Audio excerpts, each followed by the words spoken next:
Alright guys, so the next segment that we're going to talk about is hip strengthening. We've kind of talked about mobilization and stuff so far, so now we're going to talk a little bit about strength. We're going to work our way from the front part of our hips all the way around and try to talk a little bit about something you could do for each portion.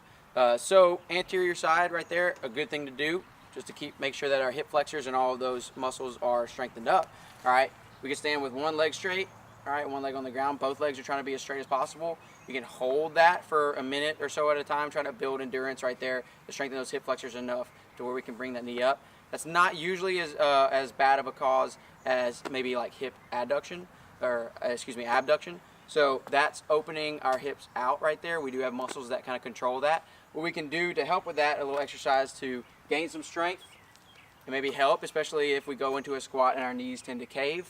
That'll obviously translate to some back pain and stuff like that. So what we can do is grab one of these bands. It's called banded X walks. You step into it and you cross it into an X and bring it up to grab some tension.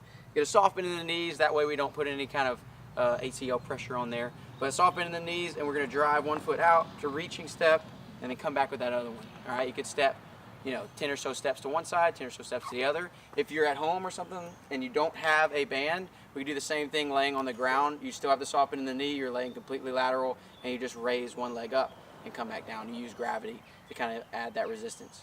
All right, so that's the outer portion of the hips. A big hip driver, a large portion of our strength comes from our glute muscles. All right, that's the posterior side of the hips.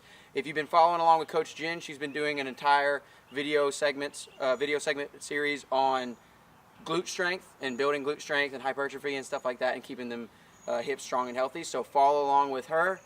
Go check out some of those videos if you want to increase your glute strength. Other than that, we can maybe increase our hamstring strength, and any more of that posterior side is going to help alleviate some pain, just making sure that our hips are strong in the appropriate places. A good one to do there would be a barbell good morning, but we're going to go sumo style, so that means that our feet are going to go wide. All right, that right there takes some pressure off of the low back. So if you're experiencing some pain already, we don't want to exacerbate that. We don't want to make that worse. So we're going to go sumo style to make sure that there's not as much pressure or as leverage pulling down on the lower back. We want to make sure that those knees track out.